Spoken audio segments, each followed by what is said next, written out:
All right, guys, so this is my first multi-model chatbot using Streamlit, GPT-4o, Claude Sonet 3.5, Gemini Pro 1.5, and via Grok, I have access to the Llama 3.1, the latest one. And I am able to do this by creating the several LLM APIs using LangServe and Langchain. And on the left-hand side, you see we have a choice. First, Grok. Grok will bring us the Llama 3.1. So let's ask it like, hi. All right, look at that. So it is actually telling us that it is an AI assistant built on Llama, and which is created by Meta AI. I mean, this is actually introducing itself like this because I used a little bit of prompt engineering and gave it a system prompt saying, introduce yourself with your model name or whatever you know about yourself, right? So that we don't have to talk too much to see what model they bring in. So now let's go choose OpenAI and see what this is about. Hello. Oh, there you go. OpenAI GPT-4o. Immediately, we just, switched out the model just by clicking on this. And now let's check out Claude. Claude will bring us the Sonet 3.5, the latest one. And we're going to say, who are you? All right. He's an AI assistant built by Anthropic and based on Claude. So, I mean, it doesn't really have much of a detail. It doesn't know the difference between Sonnet or whatever. But this way, we already know that we're talking to the Claude model, right? And this is Google Gemini. I mean, this is the stupidest one among all of them. But even this one has the version of Gemini Pro 1.5, which is also the latest. So let's just ask him, who are you again?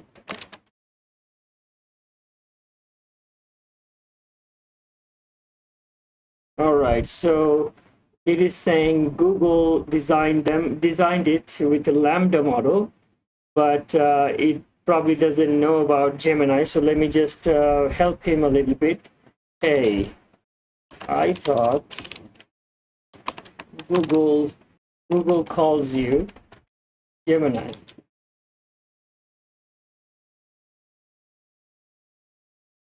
All right, it's giving us his smartest answer. He's Google AI, but he's not Gemini. Whatever. I mean, by the way, once again, this is the stupidest one among them all. So as you can see, in one chatbot, I managed to access 4 different AI models, right? And the way I was able to pull it off is by this. This is what's happening in the background. This is our Streamlit front end, and this is making a call, sending the prompts to our LangServe backend. And using LangServe, I managed to create different API endpoints like Gemini, OpenAI, Claude, and Grok. And they are respectively bringing in the necessary models. They're talking to the actual LLMs. And here is my LangServe installation. As you can see, it's just giving you right off the bat all the API endpoints that it has. And in case you were curious about how to install LangServe, then you have to visit my YouTube channel. Come right here and look for this video right here, installing LangServe. Usually just by searching LangServe here, this will be the first one to show up. And in this video, I show you step by step how to install and configure LangServe with Langchain. Now let's go look at the LangServe code. All right, so this is the backend code for LangServe.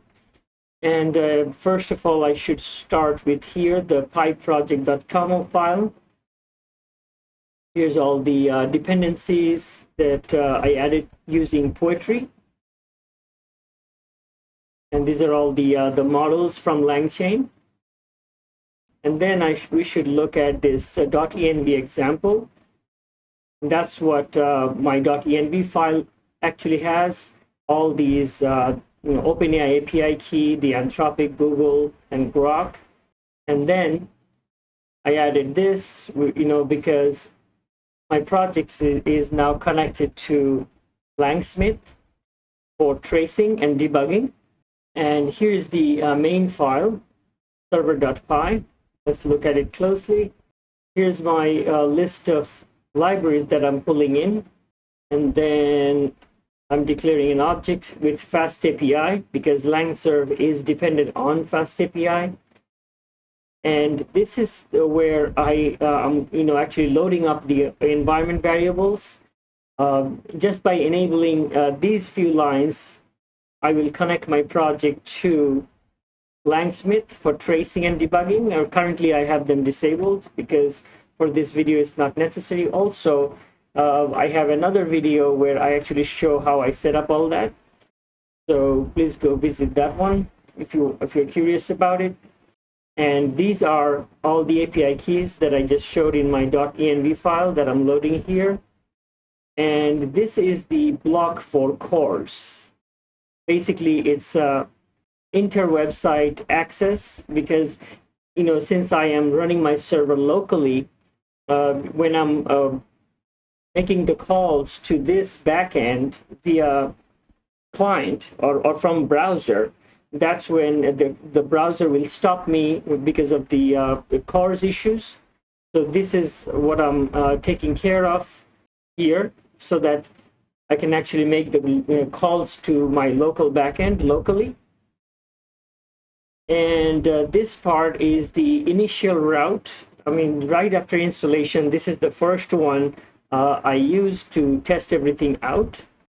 And now here is all the other respective LLMs. This block is for GPT-4o, streaming is true, temperature 0.7, and here I am calling the chat prompt template from Langchain, and here I am telling it, let me just show you a little bit, Alt-Z, okay. So now you can see the whole prompt. Here I am telling the model that you're a helpful AI assistant. When you introduce yourself, please let the user know what LLM you're based on. And that's why as soon as we say hi or who are you, they just spit it out, right? So that's good for testing. And the user prompt should be input, which is any prompt I throw at it, right? And then add routes. This is the Langchain's function to create a route. It's just this simple, like, you put the app from here,